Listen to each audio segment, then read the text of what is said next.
Vamos lá, compartilhar a tela. Apostila. E confirma para mim, na nossa última aula, que foi sexta-feira, né? Nós paramos aqui, não foi? Na página 5, nos fatores ou nos motivos que nos levam a utilizar os fármacos na forma de sais, né? Então, acho que a gente terminou falando isso aqui, referente à toxicidade. E aí, se não me engano, agora tem que dar continuidade aqui, ação biológica dos fármacos. Isso mesmo, professor. Isso. Então, tá bom. Maravilha. Bom, o efeito que os fármacos causam no nosso organismo é decorrência de um conjunto de processos químicos e bioquímicos que podem ser resumidos em 3 etapas, tá? Chamadas de fase farmacêutica, fase farmacocinética e fase farmacodinâmica. Então, antes de eu descer, né, mudar de página, deixa eu fechar aqui um pouquinho. Fala um negócio. Vamos, então, admitir que nós vamos falar desse estudo, né, das fases, das 3 etapas. Vamos admitir que seja um comprimido o medicamento, tá? Peguei o comprimido, botei água na boca e engoli o comprimido. Caiu lá no meu estômago. Qual é a primeira coisa que precisa acontecer dentro do meu estômago com esse comprimido? Absorver? Antes disso, Ricardo. Desintegrar, professor? Dissolver, né? Dissolver. Antes de dissolver, desintegrar. Ele tem que se quebrar, certo? O comprimido não é uma coisa compacta, sólida, dura. Então, a primeira coisa esse comprimido, ele tem que ter uma friabilidade. Friabilidade é a mesma coisa que dureza. Tal que ele não pode ser muito fraco, senão ele quebra com facilidade. Ele também não pode ser duro demais, senão ele não se desintegra. Tá? Então, ele tem aí um ponto certo para compressão.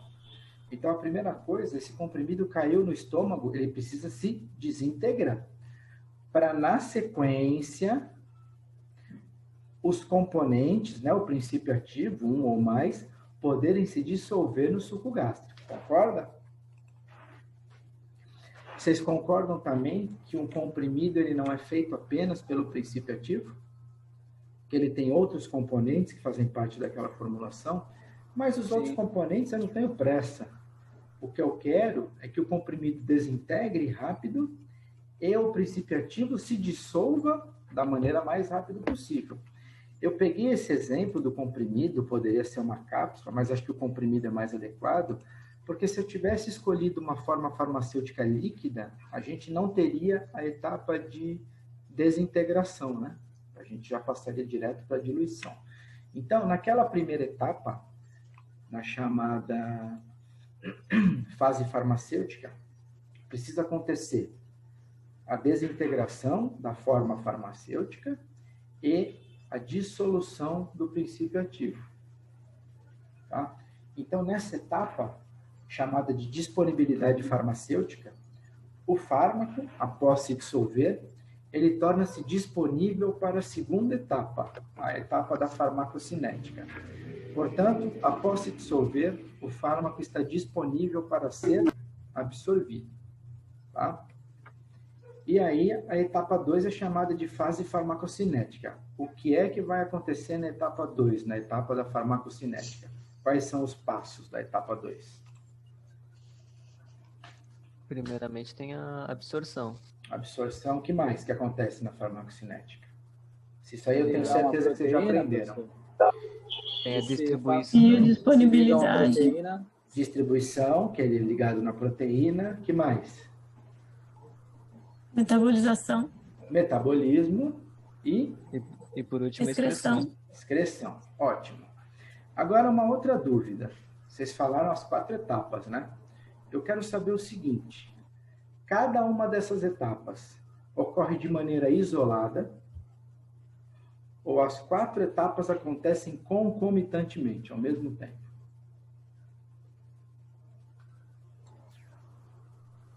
Cada um. Por etapas, professor.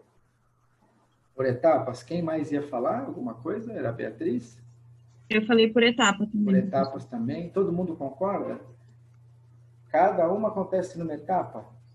Então, vocês acham que dissolver um comprimido no estômago todas as moléculas de princípio ativo são absorvidas ao mesmo tempo?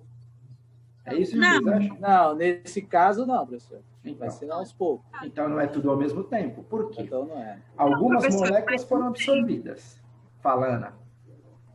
Porque não tem como ele ser absorvido e excretado ao mesmo tempo. Então, na minha Você- cabeça, é dividido em etapas. É que você está pensando numa única molécula? Você está Tô pensando no todo, eu acho. Porque olha só, vamos pensar, você tem quantas moléculas ali? Bilhões e bilhões de moléculas. Enquanto as primeiras foram absorvidas, tem outras que estão lá ainda no estômago. Essas primeiras que foram absorvidas já começam a ser distribuídas, enquanto tem outras que ainda estão sendo absorvidas. E assim continuamente. As primeiras que já foram distribuídas podem estar sendo metabolizadas, enquanto outras estão sendo distribuídas, enquanto outras estão sendo absorvidas. Ou seja, a farmacocinética não é assim por etapas, tudo separadinho. Né? Vamos todo mundo junto? Não, não é assim. Ela acontece ao mesmo tempo, essas etapas. Tá? Então, absorve e aí distribui, acho que o Ricardo falou, ligado à proteína. Proteínas plasmáticas, principalmente a albumina. E esse fármaco que está ligado na proteína para ser distribuído pelo organismo, esse fármaco ele é capaz de promover a ação farmacológica, ligação com o receptor?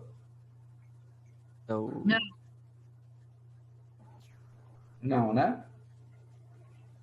O fármaco ligado, ele não tem ação. Ele precisa se desligar da proteína para poder interagir lá no alvo dele, não é isso? Certo. E aí vai acontecer o metabolismo e a excreção. Tá? Então, a etapa da farmacocinética, ela acontece tudo ao mesmo tempo. É óbvio que o primeiro passo é a absorção. Vocês sabem a sequência, absorção, distribuição, metabolismo. Mas não significa que todas as moléculas vão sofrer uma etapa de cada vez. Né? Isso vai acontecendo de uma forma dinâmica. Tá? Beleza. Então, quando você tem aí, após a fase farmacocinética, né, chamada de disponibilidade biológica, o fármaco está disponível para promover o efeito, que é a fase 3, a farmacodinâmica. Né? E aí, para promover o efeito, o que ele precisa fazer? Ele precisa se desligar da proteína carregadora e interagir com o receptor dele no local da ação, no tecido-alvo. E dessa interação do fármaco com o receptor é que vai haver o efeito, né? Aí ocorre o efeito do fármaco. Então, tudo isso que a gente falou, tem aqui um diagrama, né? Vocês devem ter a apostila em mãos, explicando cada uma dessas etapas. Ó, fase farmacêutica, com o objetivo de deixar o fármaco disponível para ser absorvido, né? A disponibilidade farmacêutica. Depois aí da fase 2, o fármaco tem que estar disponível para promover sua ação, chamada disponibilidade biológica. E na fase farmacodinâmica, o fármaco interagindo com o receptor no local correto, né? No tecido-alvo, produzindo o efeito esperado. Tá? Então, na fase farmacêutica, aqui tem um resumo de tudo isso que a gente falou, né? Na fase farmacêutica, também chamada fase de exposição, ocorre a desintegração da forma farmacêutica em que o fármaco é administrado. A fração dose disponível para absorção é a disponibilidade farmacêutica. Na fase farmacocinética, ocorre a absorção, distribuição, metabolismo e excreção do fármaco, sendo a fração que chega à circulação sistêmica chamada de disponibilidade biológica. Outra coisa, pode ter uma certa porção do fármaco que é absorvido e é eliminado diretamente. Uma pequena porção, pode acontecer. Tá? Por isso que ele fala, sendo a fração que chega à circulação sistêmica chamada de disponibilidade biológica. Isso, pessoal, já é calculado. Quando os estudos propõem a dosagem do comprimido, isso tudo já é calculado. O quanto você ingere, o quanto vai ser absorvido, o quanto vai chegar na circulação, tudo isso é levado em conta. Tá? E na fase farmacodinâmica ocorre a interação fármaco-receptor. E após essa interação ocorre um estímulo que gera fenômenos químicos e bioquímicos que levam ao efeito. Então, a gente usou como parâmetro o comprimido. É mais vantajoso usar na forma líquida, então? o medicamento na forma líquida, a ação seria mais rápida? Sim. Porque você já não tem aquela desintegração, né? Inclusive, ele tem que desintegrar, e aí ele está desintegrando um sólido. Aquele sólido tem que se dissolver no suco gástrico. Quando você toma, por exemplo, uma dipirona gotas, o próprio princípio ativo ele já vem dissolvido, não vem? Dentro do frasquinho. E aí você dilui aquilo ainda mais em água, né? Num pouquinho de água e toma. Ou seja, ele já entra dissolvido em água, então rapidamente ele se dissolve no suco gástrico e é absorvido. Eu, por exemplo, eu não tomo comprimido de analgésico quando eu estou na minha casa. Comprimido de analgésico está na minha bolsa quando eu vou trabalhar. Se eu tiver dor de cabeça, eu tenho um comprimido. Em casa, eu dou preferência para medicamento na forma líquida. E eu já reparei que assim é muito mais rápida a ação do analgésico quando você usa ele na forma líquida. Muito mais. Afinal, você está tomando analgésico porque você está com dor de cabeça, né? Você não quer esperar meia hora, 40 minutos, uma hora para o medicamento começar a fazer efeito. Então, quanto mais rápido, melhor, né? Então, eu evito tomar comprimido de analgésico. Sempre que eu estou em casa, é só forma líquida, tá? Tudo bem aí com as etapas entre você ingerir um comprimido, uma forma farmacêutica, e o efeito? Não é tão complicado, né? Na sequência, o que tem ali embaixo é efeito placebo. Todo mundo já ouviu falar em placebo? Todo mundo sabe o que é? Ou tem alguém que não sabe? Sim. Sim? Então, o que é placebo? Dê um exemplo de placebo aí para mim. Não é para ler na apostila, hein? Quem pode me dar um exemplo? É o recipiente, né, professor, do comprimido, né? Peraí. É um comprimido só com recipiente? É isso? Isso, Gabriel? sem o princípio ativo. Pode ser um placebo, pode. Que mais? Xarope base. É a mesma coisa que você falou. Um comprimido só com recipiente é a mesma coisa que um xarope base, né? Só mudou a forma farmacêutica. Dá na mesma. Que mais? Só isso? Quando vocês pensam em placebo, vocês só pensam em medicamento que não tem princípio ativo? É isso que vem na cabeça? Sim. Sim? Antes, logo naqueles Sim, testes professor. do professor, que é feito, né, no teste do medicamento. Então, para vocês, placebo é isso. É um medicamento que não tem princípio ativo. Ponto. Que não tem o efeito, né, professor? Fala, Ricardo. Desculpa, não entendi. Que não teria o efeito, né, professor? No caso, Que não teria um efeito só para simular, né? farmacológico. Que não teria um efeito farmacológico, você quer dizer, né? Isso. Mas tem efeito, senão não adiantaria nada tomar placebo. Né? Por exemplo, não, Stephanie. Fala, Stephanie. A Stephanie fala. Eu ia falar que também é usado placebo em testes, por exemplo, de vacina, para ter um controle, esse tipo de coisa. Esses testes aí que vocês têm ouvido falar na televisão, não tem um grupo que recebe a vacina e um outro grupo que não recebe a vacina de verdade? O cara é vacinado, só que ele não sabe que ele não está tomando uma vacina de verdade. Normalmente é soro, solução salina, que injeta nele, mas ele acha que está sendo vacinado. Até porque, né, o estudo tem que ser cego. Dizem que nem... porque quem aplica a injeção não é o médico que está fazendo estudo. Mas nem o médico, nem o paciente pode saber se ele está tomando a vacina ou a solução salina, o placebo. Para você poder fazer a comparação no grupo controle, né? Para você poder medir a eficácia da vacina. Vocês acompanharam aí com o negócio da Coronavac? Aqueles percentuais de caso grave, caso moderado, caso leve, né? Aqueles percentuais todos. Então, existe placebo para vacina. Você só injeta soro no braço da pessoa. Tá? Mas, enfim, ela não sabe que está tomando vacina. Então, placebo, pessoal, é um efeito que pode ser atribuído a uma pílula, a uma poção, a um procedimento, a qualquer coisa que possa promover um efeito, mas que não seja derivado de um princípio ativo, de um fármaco. Tá? O que significa placebo? Placebo significa eu agradei. Tá? Então, vamos ver aqui o texto.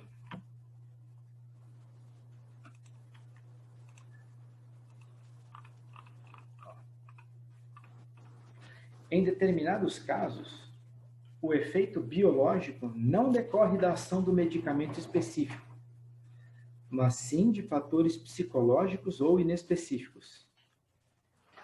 Esse conjunto de fatores recebe o nome de efeito placebo, que do latim significa eu agradei. Então, pela definição do Wolff, o efeito placebo pode ser definido como qualquer efeito atribuível a uma pílula, poção ou procedimento, mas não as propriedades farmacodinâmicas específicas. E aí existem 4 tipos de classes. Então, ele fala aqui, psicológicos. Quer ver um exemplo simples? Principalmente criança e idoso, né? É mais fácil da gente conseguir reparar isso. Não precisa nem ser idoso, mas tem gente que acha que está doente e precisa ir no médico.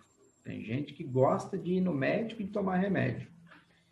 E aí ele vai no médico e se o médico falar que ele não tem nada, que não tem problema nenhum, que não precisa tomar nada, o cara vai trocar de médico. Ah, não, mas até que ele não vai sossegar enquanto o médico não der alguma coisa. E sabendo-se disso, tem muitos médicos que prescrevem placebo. Ele prescreve na receita o medicamento e eles parecem que tem um código com farmácia de manipulação e homeopática que é entendido que aquilo é placebo. Então a farmácia não vai manipular aquilo que está na receita, vai manipular o placebo. E aí a pessoa fica contente, fica satisfeita, acha que agora está tudo certo, né? Então, o que é citado? A fé do paciente no médico, a fé do paciente no medicamento receitado, mesmo que ele não esteja tomando nada, tá? Criança também. Tem criança que quer tomar remédio a qualquer momento. Tem criança que fala que está ruim, que está doente, porque quer tomar remédio. E se você der água com açúcar e falar que é remédio, daqui a pouco essa criança vai falar que está tudo bem. Ah, eu melhorei sim, já estou bem melhor agora. E você deu água com açúcar. Então, assim, o fator psicológico, realmente, ele é muito importante, né? Não só falando no tratamento medicamentoso, mas eu acho que em qualquer situação, né? No teu serviço, no teu bem-estar, no teu humor. E a gente vê que nos tratamentos isso é muito importante. Por exemplo, não tem muita gente que você vê aí na televisão, né, em canais de igreja, que fala que rezou, foi frequentar e melhorou de uma doença grave, melhorou daquilo. Então, assim, se prendeu à fé, né, muitas vezes não estava fazendo um tratamento específico para aquilo e acredita que a fé, a reza, fez aquilo melhorar. Eu tinha uma tia idosa, bem idosa, que a homeopatia que ela tomava tinha que ser eu que fazia na farmácia. Se não fosse eu que fizesse, ela já não achava tão boa a homeopatia. Então, para ela, era eu que fazia a homeopatia que era boa que ela tomava. Se os outros fizessem, não ia ser tão boa para ela, né? Quer ver um outro efeito placebo? Vamos supor, Beatriz fala assim para mim: estou me sentindo tão deprimida ultimamente. Aí eu dou um vidrinho para ela, né, sem rótulo, eu falo assim, toma 2 gotinhas disso aqui todo dia, é de pirona. Ela toma 2 gotinhas todo dia. Daqui a 2 meses ela me procura e fala: nossa, professora, aquele remédio que você me deu foi tão bom, eu estou tão melhor agora depois que eu tomei aquele remédio. De pirona serve para tratar depressão, por acaso? Não. Aí você vai falar: mas tem princípio ativo? Tem. Mas tem algum princípio ativo que serve para tratar a depressão na dipirona? Não. Então, isso também é considerado efeito placebo. Quer ver um outro estudo que é interessante que fizeram? Pegaram um grupo de idosos que tomavam um medicamento, eu não me lembro para quê. Vou supor que seja hipertensão, tá? Então, eles tomavam lá um comprimido azul para hipertensão. Fizeram um teste. Pegaram esse grupo de idosos, dividiram em 2 grupos. E aí deram o mesmo medicamento, na mesma dosagem, tudo igualzinho. Só que mudaram a cor do comprimido para amarelo. E para outra metade, eles deram um comprimido azul, igualzinho àqueles que eles tomavam, só que de placebo, que não tinha nada dentro. Adivinha qual foi o grupo que se queixou que o medicamento que eles tomavam não estava funcionando direito, segundo eles? Amarelo. O que não tomou placebo. Obviamente o amarelo, que estava tomando medicamento, mas que tinha mudado a cor. Enquanto que o outro grupo que continuou tomando medicamento de cor azul, que não era medicamento, era placebo, nada reclamou. Então, você quer prova maior do que é muito mais o psicológico do que o farmacológico aí nessa situação? Deixa eu colocá-la de volta para a gente ver as 4 classes de placebos. Vamos lá.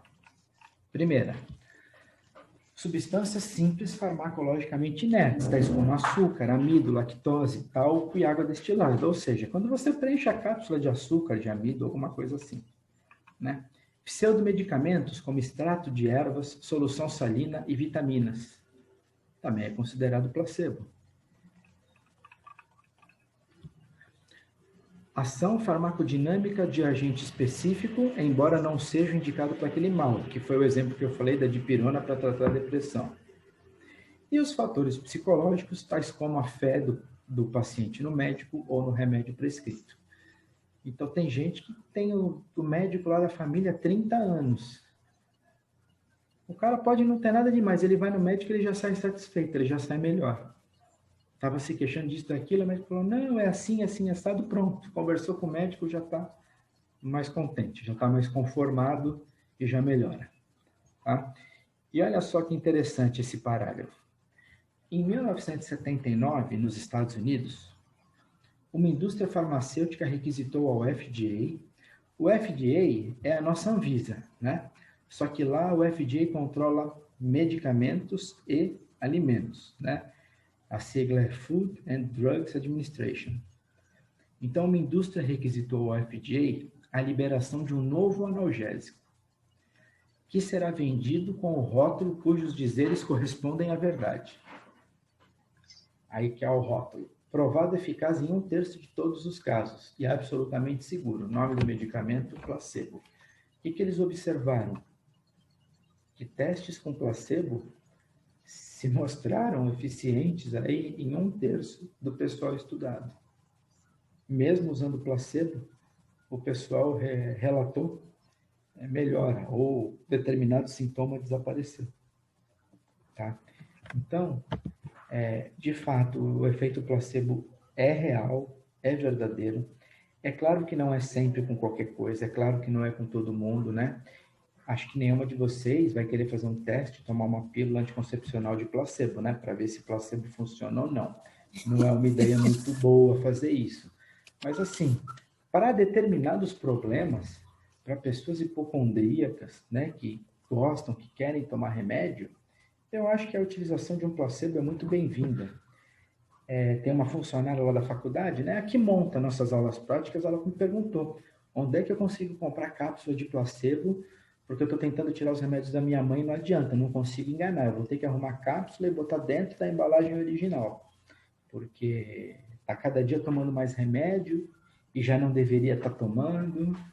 Então, em determinadas situações, eu acho muito bom o efeito placebo, né? Você pode usufruir desse efeito em determinadas situações. Tá certo? Na sequência, nós vamos começar... Pode falar. Eu ia pedir para o senhor voltar no tópico B, por favor, que eu não consegui anotar. Peraí. Pseudomedicamentos, ele fala ali. Solução salina, extrato de ervas e vitaminas.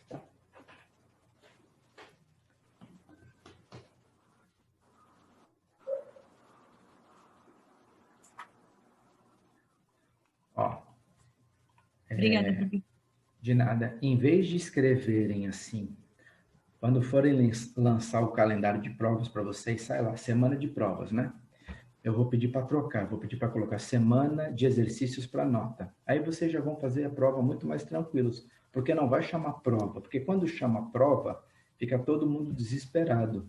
Se não tivesse o nome prova, seria muito mais tranquila a vida. Falou prova, escreveu a palavra prova, pronto. Fica todo mundo desesperado. Agora nós vamos entrar aí num longo caminho para falar de metabolismo, tá? Então vai ser aula de hoje, vai ser aula de sexta, vai ser semana que vem. Eu não sei se vocês viram, eu liberei no material didático hoje 6 páginas de reações de metabolismo que eu fiz tudo à mão, tá? Eu vi. Para ficar um pouquinho melhor do que está no livro, do jeito que eu fiz aqui na apostila ou que está no livro. O que eu fiz à mão fica mais fácil para você entender. Então, a gente vai usar a partir de sexta-feira a apostila e essas páginas que eu fiz à mão, tá? Sem a gente ler aqui, vamos tirar de novo. Para que serve o metabolismo dos fármacos? Qual é a função? Qual é o objetivo do metabolismo? Para que os fármacos precisam ser metabolizados? Eles são metabolizados para que eles não tenham mais, né, uma função dentro do organismo, digamos assim, não tem um efeito e para ser excretado em seguida. Então, você está dizendo que o fármaco precisa ser metabolizado para ser inativado e excretado. Em alguns casos, eles são inativados, fora outros, como acho que o diazepam, que acaba sofrendo uma biotransformação e tendo um efeito mais forte. Então, não é só para inativar. Ele pode, segundo o que você está falando, inativar e ele pode aumentar a potência, é isso? Dependendo do fármaco em questão. Uhum. Então, ó, Guilherme, além dessas duas que você falou, ele pode ser inativado? Sim, pode. Ele pode se tornar mais potente, que nem você falou. Ele pode se tornar menos potente, mas ainda assim ativo. E tem uma outra situação que você não falou. Tá Ele faltando pode uma. virar uma substância, né, professor? Ele pode o quê? Meio que virar uma outra substância. Tem um medicamento, eu não lembro agora o nome, mas que após metabolizado ele vira a morfina, que um professor falou numa aula, eu não lembro agora o nome. Heroína? Não, era Codeína? é codeína, isso. Codeína, Obrigada. heroína. Mas olha só, Ana, a codeína, ela já é um fármaco ativo, não é? E depois que ela é biotransformada, ela se transforma em morfina, que também é ativo, não é? Sim. Qualquer fármaco, depois de biotransformado, se transforma numa outra substância. Isso é normal, é assim mesmo. O que eu estou querendo dizer é o seguinte, o Guilherme falou que depois que metaboliza, ele pode ficar inativo, ele pode ficar mais ativo do que ele era. Aí eu complementei, eu falei que ele pode ficar também menos ativo. Então falamos as 3 coisas. Ele pode ficar inativo, mais ativo, menos ativo. E tem ainda uma quarta... Ativo, não? Oi? Pode se tornar ativo, né? Ele pode se tornar ativo. Então, se ele pode se tornar ativo, é porque antes ele era inativo. Inativo. Que é o No que caso da você prednisolona, com a prednisona, né? que é ou ao contrário, prednisona, prednisolona, eu nunca lembro a ordem. O enalapril. Mas eu acho que é prednisona para prednisolona. Então, essa última opção, é o caso dos profármacos, né? Que são substâncias inativas, são biotransformadas, e depois da biotransformação é que elas tornam-se ativas, é que elas começam a fazer efeito. Então, Guilherme, tudo isso pode acontecer. Além disso, o outro objetivo, né, que na verdade o objetivo principal, é tornar o fármaco mais polar para que ele possa ser mais facilmente excretado. Tá? Podem anotar aí. O objetivo principal é tornar o fármaco mais polar, né, após metabolização, para que este fármaco possa ser mais facilmente excretado. Então, eu acho que você falou assim, ele tem que ser metabolizado para poder excretar. Uma pequena porção do fármaco, se ele já for polar, ele pode ser eliminado sem ser metabolizado. Tá? Então, o metabolismo visa sempre facilitar a excreção. Porque senão, parece que se não metabolizar, não pode excretar. E pode, alguns conseguem. Tá? Então, o papel do metabolismo é facilitar, é ajudar na excreção, tornando o fármaco mais polar. Qual é o principal local de metabolismo dos fármacos no nosso corpo? Fígado. Fígado. É basicamente no fígado, apesar de que o texto fala que também pode ocorrer processo de metabolização nos rins, no cérebro e pulmões. tá? Ele também cita esses 3, mas a gente sabe que é quase que exclusivamente no fígado, né? A grande parte do metabolismo é do fígado. Ou seja, agora que vocês são jovens, vocês não tomam medicamentos praticamente, né? Mas com a idade, vocês passarão a tomar. É raro um adulto com uma certa idade que não toma medicamentos. É muito raro de acontecer. A grande maioria acaba tomando pressão, diabetes, colesterol, que mais? Ácido úrico, diabetes, N coisas, né?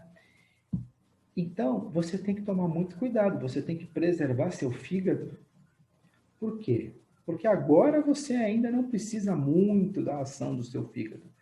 Mas lá na frente, tenho certeza que você vai precisar. Outra coisa, o fígado não metaboliza só fármaco. Qualquer substância química que entrar no seu organismo, o fígado vai precisar metabolizar. Um veneno, uma toxina, qualquer coisa. Qualquer agente químico. Não estou falando de alimento, hein? Pelo amor de Deus. Tá? Estou falando de substâncias químicas. Por exemplo, quando você bebe, tem álcool, né? Tem etanol, né? Então, cuidado, porque vocês jovens não dão muita importância, mas o consumo exagerado de álcool e drogas acaba com o fígado, tá? Não tem coisa pior do que essas duas, álcool e drogas. Certamente, se você consumir em exagero, uma dessas duas substâncias, não precisa ser tudo, você vai se dar mal a médio prazo. Quer ver um exemplo clássico? Que eu só fui ver a foto depois que já tinha falecido. Eu não sei se vocês vão lembrar, vocês já devem ter ouvido falar, mas acho que vocês eram pequenos quando ela morreu. A Amy Winehouse. Vocês lembram dela? Vocês lembram da cara dela quando ela morreu? Era pele e osso, definhada, dente amarelo, sem dente, perdendo dente, acabada. De tanta droga, acho que era mais droga que álcool, mas ela estava literalmente acabada, um trapo. Eu acho que ela não levou 10 anos nesse consumo exagerado de álcool e droga para ficar daquele ponto. Até então, pelo que eu via ela, pelo que eu conhecia ela de ver na televisão, eu só me lembrava dela com essa cara. E depois que ela morreu, circulou foto dela antes dela começar a usar droga. Vocês chegaram a ver essas fotos? A mulher era bonita pra caramba, meu. Quem só via ela depois achava ela um trapo, né? Aí quando eu vi a foto dela, eu falei, eu não acreditava que era a mesma pessoa. Parece a transformação de Hollywood, que os caras fazem maquiagem lá. Era uma coisa impressionante o que a droga fez com aquela mulher. Claro que ali era um caso extremo também, né? Era um consumo, assim, muito grande. Mas, assim, principalmente o pessoal que gosta de beber muito... Pessoal. Oi. Quando ela foi encontrada, ela usava droga desde 2008. Acharam, né, foi feito teste nela, não achou nenhum vestígio de droga. O que achou nela foi 6 vezes a capacidade suportável pelo corpo de álcool. Era só álcool. Ela parou de usar drogas. Isso, ela parou de usar drogas e com isso ela meio que trocou, sabe? Ela se jogou no álcool. Trocou uma droga pelo outro, pelo álcool. Eu sei que ela usou droga pesada durante um bom tempo, né? Eu não sabia exatamente o que era. Eu sei que tinha droga e álcool envolvido. Ou seja, para o teu fígado não tem coisa pior que isso. Isso vai acabando com o teu fígado e não demora muito para acabar, hein? Dependendo do quanto for consumido, não é muito demorado para você começar a perceber o que vai acontecer. Tá? Deixa eu botar ela de volta na apostila. E aí, vamos lá. Muita coisa que eu já falei está aí, né? Fármacos e outros compostos químicos que penetram no organismo vivo, são armazenados no corpo ou removidos dele até certo período de tempo. Então, vocês sabem que tem medicamentos, né, tem fármacos, que eles persistem no organismo um bom tempo. Por exemplo, sabe aquele medicamento injetável, Diprospan, que é dipropionato de betametasona? Ele é um corticoide de depósito, né? Parece que ele fica tendo efeito por até 30 dias no organismo. Você injeta, você toma intramuscular, né? Na nádega. Ele fica depositado na gordura do corpo e vai sendo liberado lentamente da gordura do corpo. tá? Ele tem uma ação longa, duradoura.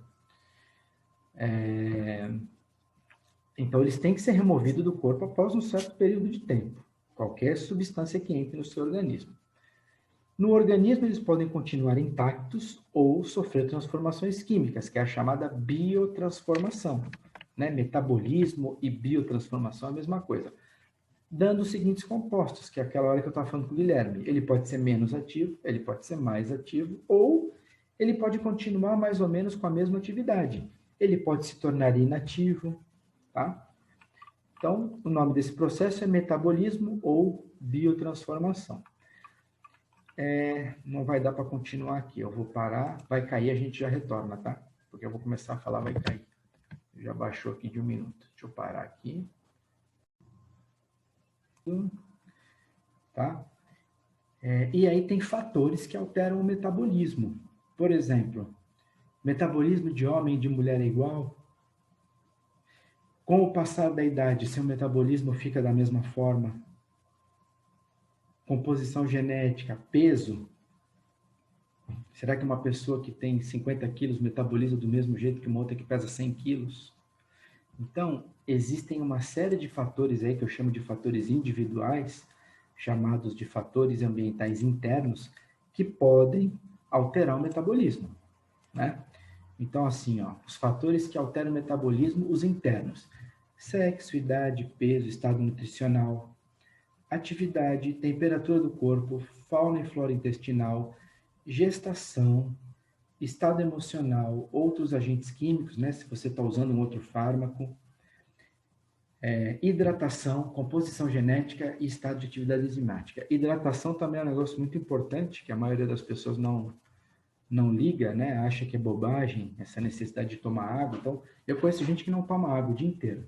Eu não gosto de água, eu não gosto. Eu gosto de tomar suco, cerveja, refrigerante. Água eu não gosto, eu não tomo. Então, assim, as suas enzimas, qualquer enzima do seu corpo, para ela funcionar bem, ela precisa de água. Tem estudos que dizem que antes de tomar café da manhã, logo ao acordar, você deveria tomar um copo de água, de 200 ml pelo menos. Assim, meia hora antes do café. Esse copo de água meia hora antes do café, essa água já é suficiente para acelerar o funcionamento das tuas enzimas. Que você dormiu, você ficou de noite, em estado de repouso, né? A velocidade das reações diminui. Então, que o ideal seria você já tomar um copo d'água logo em jejum. Água sem gelo mesmo, né? Só para começar a ativar teu metabolismo. Só que muitas pessoas não dão importância para a água. Tem gente que toma água por obrigação, tem gente que não toma água. Então, além de falar dos rins, né? Da necessidade de você se manter bem hidratado por conta do bom funcionamento dos teus rins. Tá? Então, é essencial aí a hidratação. Além desses fatores internos, né? Que eu costumo chamar de fatores individuais, existem os fatores de administração do fármaco. Então, isso tudo pode afetar o metabolismo. A via de administração, né, qual foi a forma que ele está sendo administrado, o local da administração, a velocidade da administração, a quantidade, né, o volume administrado, o tipo de veículo, se ele é oleoso, se ele é aquoso. Então, por exemplo, você pode aplicar uma substância que é oleosa na veia? É possível fazer uma coisa dessas? Não. Um veículo oleoso, você só pode aplicar intramuscular na nádega. Né? Pessoal que trabalha em drogaria vai saber melhor que eu. Tem certos medicamentos injetáveis, vitaminas, anticoncepcionais, o tal do Noripurum, a benzetacil, só intramuscular, de tão oleosos que eles são, agulha com calibre grosso. Né? Você não pode botar na veia um negócio desse. Número de doses, a duração do tratamento, frequência que a medicação é utilizada, o estado físico-químico do fármaco. E os menos importantes, né, aqueles que a gente menos leva em conta, são os fatores ambientais externos. Né? Temperatura, umidade, pressão, composição atmosférica, luz, radiações, som, estação do ano. Então, assim, se a gente fosse falar dos três em comparação, certamente os fatores ambientais internos e os fatores de administração do fármaco são muito mais importantes do que os fatores ambientais externos. Eu falando comigo, particularmente, eu não vejo diferença nenhuma em tomar um medicamento no verão, na primavera, no outono, tá? O que talvez mude nessas estações é o teu estado de hidratação, né? No inverno, a gente tende a tomar menos água do que no verão, então esse estado de hidratação pode afetar, é claro. A gente estava falando dos problemas, né, do álcool e drogas para o fígado, mas temos que pensar nos rins também, né, em conjunto. Por quê? Metaboliza no fígado e é eliminado por onde? Esses fármacos são eliminados principalmente em que via? Pela urina. Pela urina. Ah, mas eu também já li na bula que pode ser um pouco pelas fezes. Até pode, mas é muito pouco. A principal via de eliminação é da urina, tá? E quem é que elimina? São os rins, né? Então, além do problema do fígado, esse consumo exagerado de álcool e drogas vai prejudicar também os teus rins, certamente, né? Uma coisa vai acarretar problema na outra. Por isso que tem muita gente que acaba morrendo de falência múltipla de órgãos, porque você vai parando tudo. Vocês já devem saber, né, o que eu vou falar. Rim, acho que depois do coração vem os rins, né? Se os teus rins pararem, vocês sabem qual é a única saída, né? Hemodiálise. Então, outra coisa a fazer. Se os teus rins pararem e você não fizer a hemodiálise, você vai inchar, você vai morrer em poucos dias, né? Depois do coração vem os rins. E as pessoas também dão importância. Então, o que é importante para você cuidar bem do seu rim? Né? Já pegando o gancho de não usar droga, álcool, o que você precisa fazer para manter teu rim trabalhando de maneira satisfatória, da maneira adequada? Beber bastante água, né? Muita, mais do que você gostaria de beber. E controlar o que mais? Os níveis de sal? O sal. O sal é o principal vilão da nossa dieta, né? Principalmente vocês mais jovens que trabalham, né, fazem estágio durante o dia, vão direto para a faculdade à noite. Almoço é porcaria. Salgadinho, sanduíche com presunto, com salame embutido. Aí à noite na faculdade, coisa da cantina. Quando não vão até o Subway, né? Fernanda, Gabriel, pegar sanduíche lá no Subway. Ou seja, só porcaria. Só coisa embutida, cheia de sal, cheia de conservante. Não tem nada pior. Eu não estou falando que eu não como isso não, tá?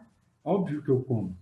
Mas assim, infelizmente, a alimentação de quem fica o dia inteiro fora de casa, geralmente é ruim. Dificilmente você vê uma pessoa que trabalha o dia inteiro, vai para a faculdade à noite, que come, só toma café em casa, né? Almoça, toma lanche à noite, tudo na rua, até chegar em casa às 11 horas da noite, meia-noite. É muito ruim, né? E o principal é o sal. A gente acha que é só o sal, né? Mas o açúcar também é péssimo, né? Farinha em excesso também é ruim. Então, é que a gente está falando dos rins. Então, deixa eu voltar para os rins. O sal é terrível para os rins. E você necessita deles, né? Ah, tudo bem, mas se um rim parar, se um rim ficar ruim, eu ainda tenho outro. Só que, geralmente, quando um rim fica ruim, a pessoa logo acaba tendo problema no outro rim também, até porque vai acabar sobrecarregando, né? Então, que nem... Vocês devem, talvez, até conheçam alguém, pessoa que acaba fazendo transplante de rim, doa um rim para o filho, para a filha, né? Eu conheço gente que já fez isso. E eu tenho um colega que era professor do Santo até, que ele já está com 70 e poucos anos, e aí um dia eu estava conversando com ele no telefone, falando, eu estou mal, estou com febre, estou com dor no corpo. Eu falei, pô, mas tu não vai tomar um analgésico anti-inflamatório? Ele falou, puta, eu evito ao máximo. Como ele não tem um rim, que ele já doou para o filho, acho que há mais de 30 anos, ele praticamente não toma medicamento. Ele só toma medicamento quando realmente não tem jeito. Porque ele fala, eu não posso sobrecarregar meu rim, eu só tenho um. Ele já é obeso, né? Já é diabético, hipertenso, colesterol alto, ou seja, já não tem uma alimentação controlada. Se ele não tomar muito cuidado, o único que ele tem acaba perdendo, acaba parando, né? Então, assim, se vocês não fazem isso desde cedo, comecem a fazer. bastante água e de preferência pouco sal, né? Produto industrializado, embutido, pelo amor de Deus, é a pior coisa que tem para os teus rins, para a tua alimentação. Para os rins e para o coração, né? Isso tudo aí vai virando uma bola de porcaria dentro do nosso corpo. Professor, quem? Pode falar. Quem está falando? Walter. Uhum. Vamos supor, a gente vai almoçar num restaurante e a comida tem muito salito. Hoje não sei se tem ainda.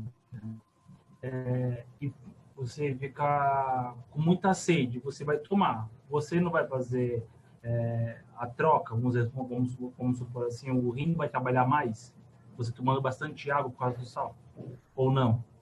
Então, vamos lá. Quem tem problema renal, Walter, quem faz hemodiálise, não pode se entupir de água também, não. Justamente porque o rim da pessoa já é debilitado, já praticamente não funciona. Então, ele não pode comer zero sal e água é muito pouco que eles bebem. Vamos falar você, uma pessoa normal, que não tem nenhum problema de saúde e que acaba comendo uma comida muito salgada e tomando muito líquido. É melhor você tomar mais líquido para tentar eliminar tudo isso que você comeu do que tomar pouco líquido e deixar isso concentrar no teu organismo. Então, vamos pensar no medicamento.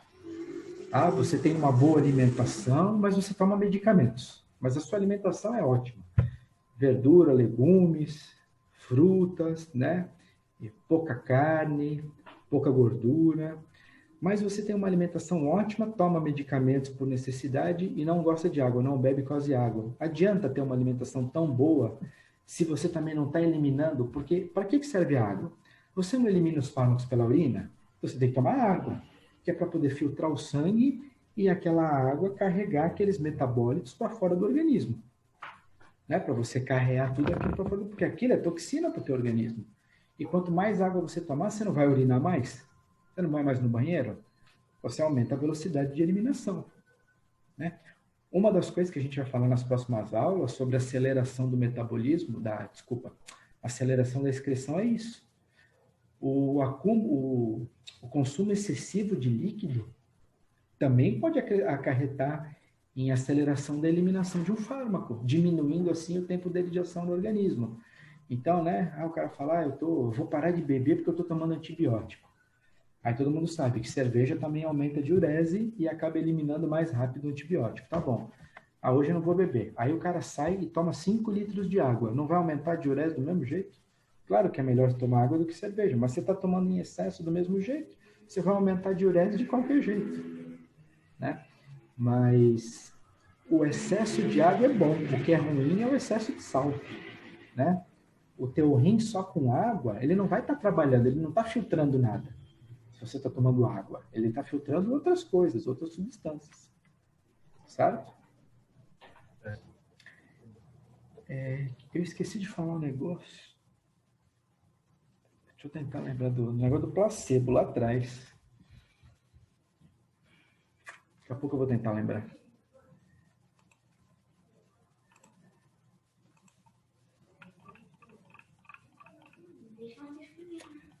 Então, o local do metabolismo a gente já tinha conversado, né? No fígado. E quem é que faz essa função lá no fígado? É um conjunto de enzimas, né? Enzimas microssômicas do sistema P450. Já ouviram falar na aula do Walter do ano passado, né? Acredito que sim. Tá? Sim. E além do fígado, tem lá intestino, cérebro, rins e pulmões. Né? Também ocorre metabolismo dos fármacos, porém em menor proporção. Tanto que quando a gente fala, onde é que o fármaco é metabolizado? No rim, no fígado. Todo mundo fala direto, fígado. Por quê? A quantidade metabolizada em outros locais é muito pequena. Né? Por isso que praticamente a gente não considera. Né? A gente acaba desconsiderando os outros locais.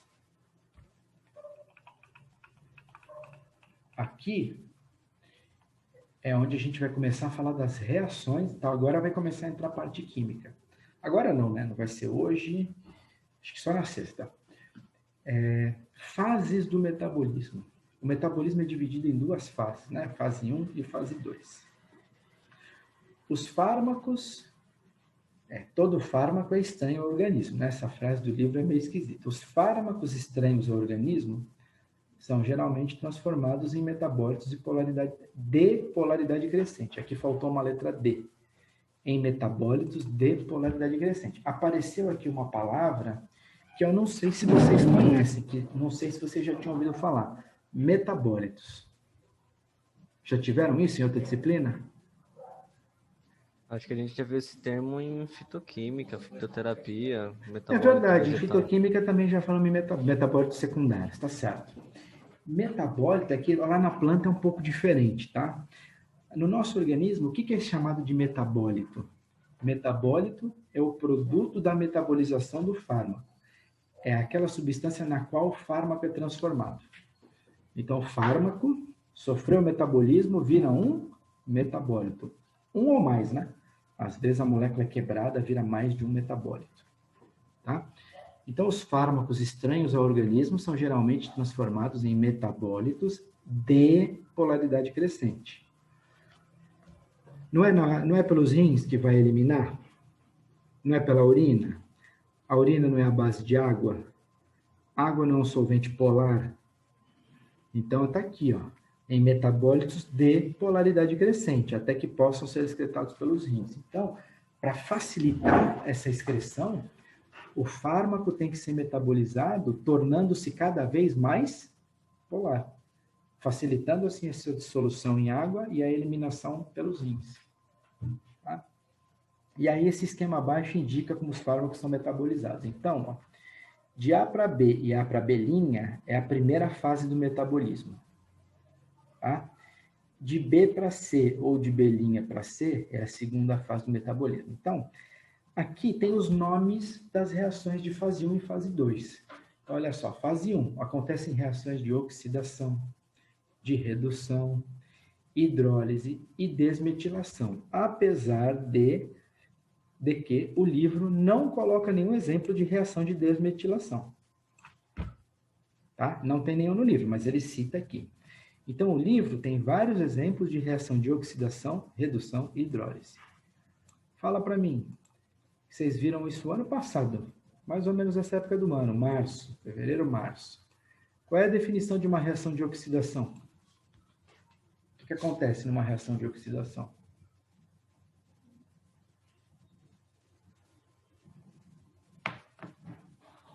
Perde 2 hidrogênios, professor. Só isso ou mais alguma coisa? Que mais, além dos hidrogênios?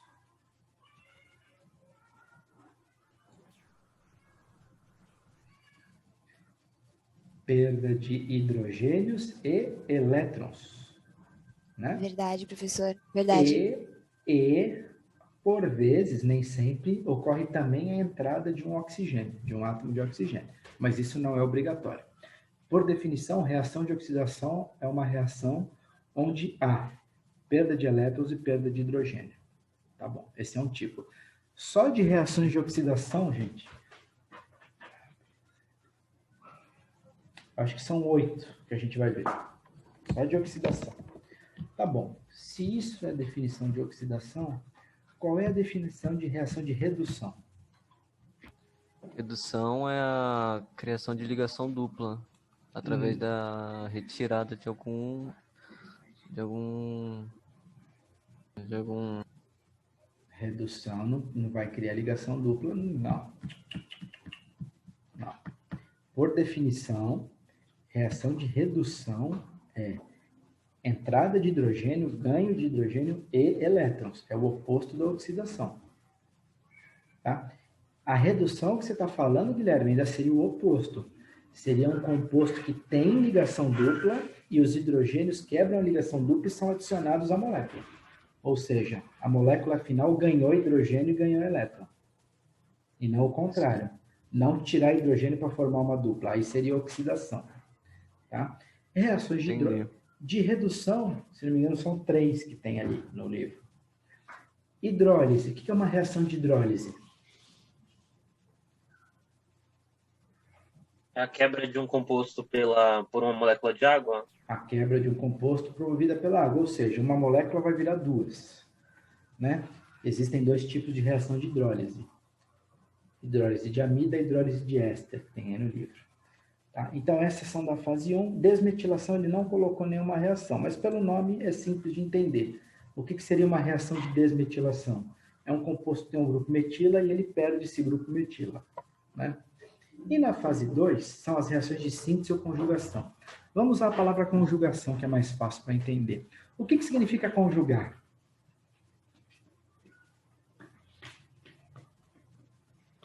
Conjugar seria unir? Unir, juntar, exatamente. Então, olha só, fase 2, síntese ou conjugação. O que é essa conjugação? Na fase 2, após o fármaco passar pela fase 1, na fase 2, esse fármaco ele se liga a uma outra substância que existe dentro do nosso organismo que facilita o carregamento desse fármaco para fora do organismo. Obviamente, se a gente está falando em eliminação renal, essa substância que existe no organismo que vai se unir ao fármaco, ela tem que ser polar, né? Para facilitar o carregamento dessa molécula para fora do organismo. Certo? Aqui em cima a gente já tinha falado, já aqui em cima a gente tinha terminado. Então, aqui embaixo tem os nomes, ó. Na fase 1, os fármacos apolares são, em geral, não é sempre, são, em geral, inativados. Então, ele era ativo, se tornou inativo. Ou, a gente já vai voltar para o diagrama ali em cima. Ou, em alguns casos, ativados pela introdução de grupos polares. Ou pela geração de grupos polares. Então, olha só, reações de oxidação. Hidroxilação, oxidação aldeídica, oxidação alcoólica, formação de óxidos, desaminação, desalquilação, desalogenação. Tem um monte de reações. Acho que eu falei 8, são 7. Reações de redução. Azo-redução. O que é azo-redução? O que significa azo mesmo?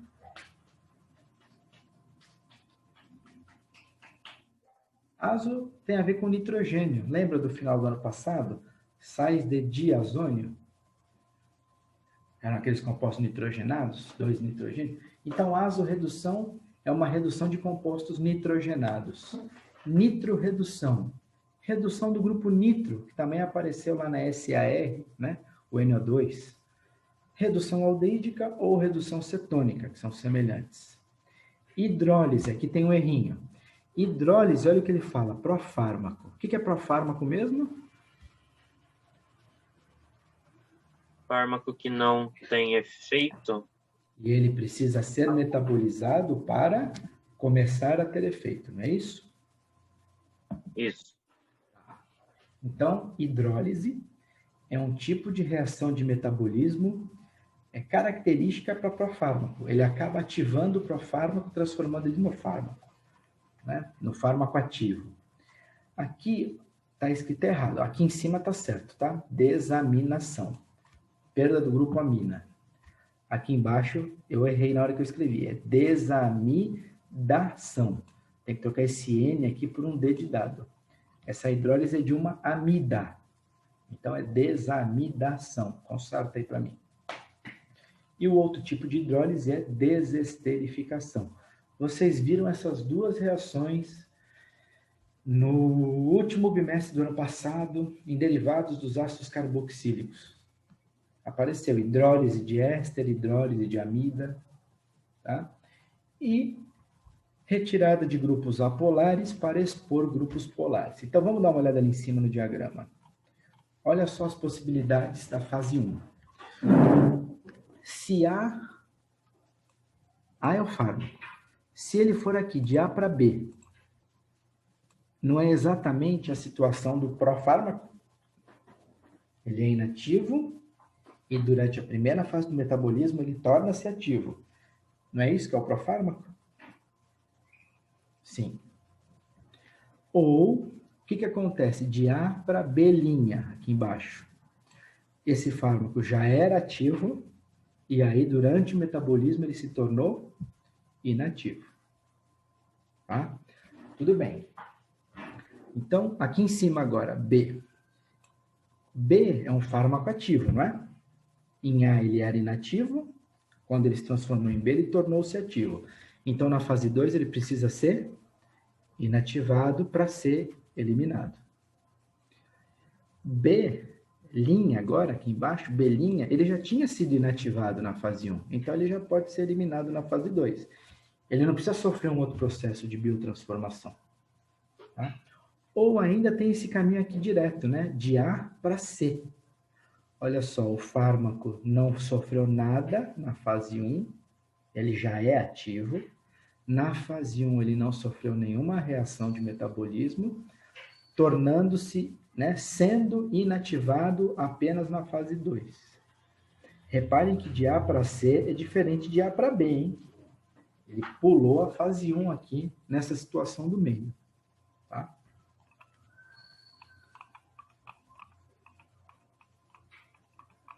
Na fase 2, os fármacos são inativados por processo de síntese ou conjugação, ou seja, o fármaco pode estar ativo, ele se liga numa outra molécula orgânica, acaba sendo inativado e é mais facilmente excretado, né, eliminado. Quais são esses processos de conjugação? Aí tem alguns: metilação, acilação, formação de tiocianato, conjugação com ácido glicurônico, conjugação com aminoácido, conjugação com sulfato. Isso a gente vai ver. Todas essas reações que estão escritas aqui, a gente vai ver uma por uma a partir de sexta-feira.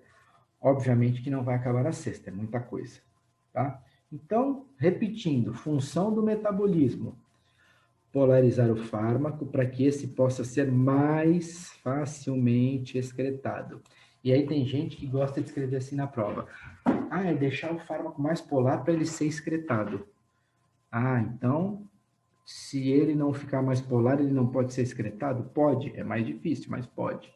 Então, o polarizar o fármaco é para ele ser mais facilmente excretado. Porque mesmo que o fármaco não sofresse metabolismo, ele poderia ser excretado de uma maneira mais difícil, mas ele poderia ser excretado. Então, essa palavra mais facilmente faz diferença na frase, tá? E aí, que é o que eu acabei de falar aqui, ó. A excreção pode ocorrer das seguintes formas, ó. Se for polar, ele pode ser excretado diretamente. Então, você percebeu que tem casos que ele não precisa ser metabolizado para ser excretado? Não é isso que está falando ali? Pelo fato dele já ser polar, ele pode ser eliminado diretamente. Não precisa ser metabolizado. Se for apolar, ele vai ser eliminado, mas antes ele precisa sofrer algumas reações de oxidação, ou redução, ou hidrólise, desmetilação, ou síntese ou conjugação. Não significa que ele tem que sofrer todas as reações. Tudo isso depende da função orgânica que o fármaco tiver. Essas reações que a gente vai começar a ver, pessoal, são reações por funções orgânicas.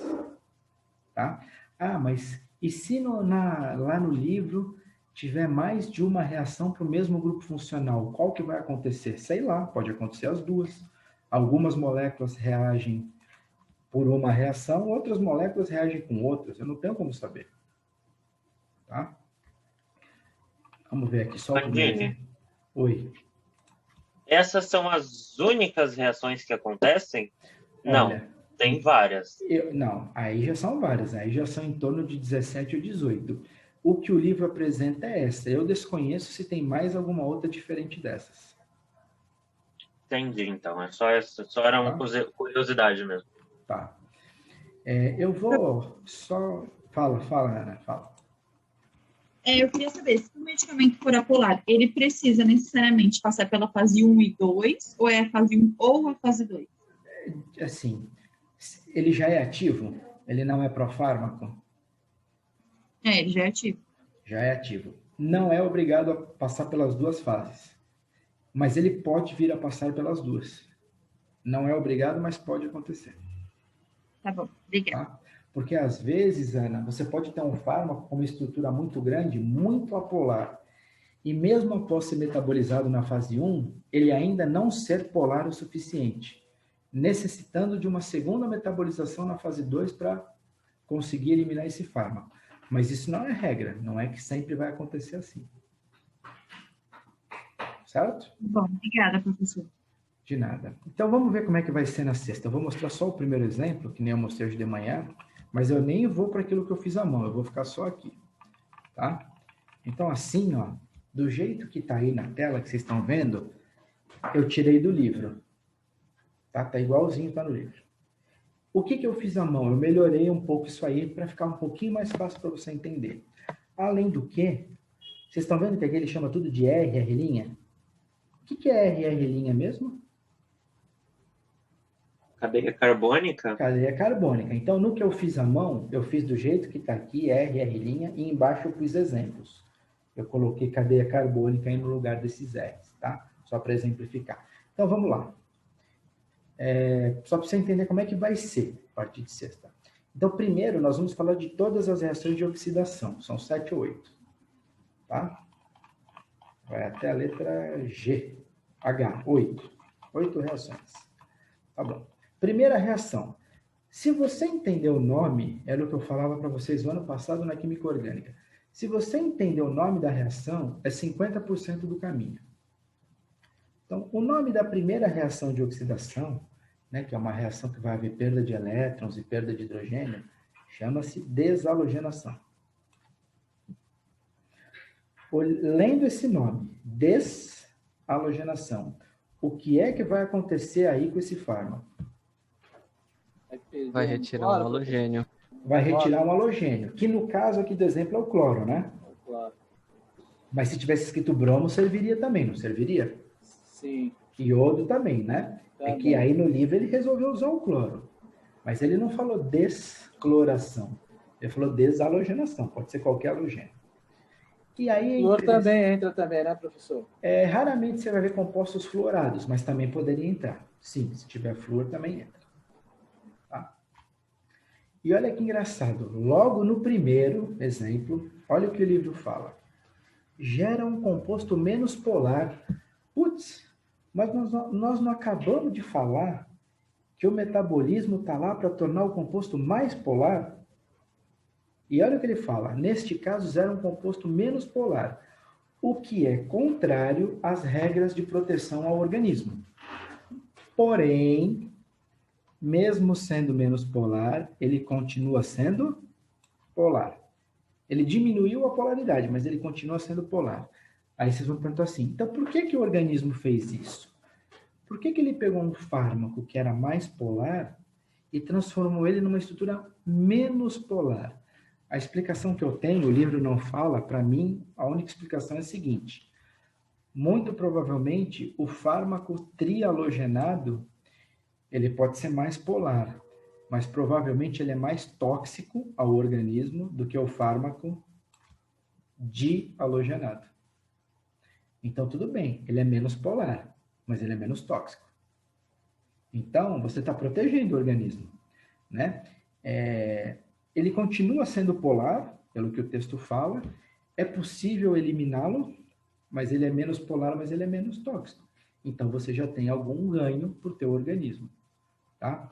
Então, do jeito que o livro põe, tem muita gente que não gosta, que não entende da maneira como está escrito.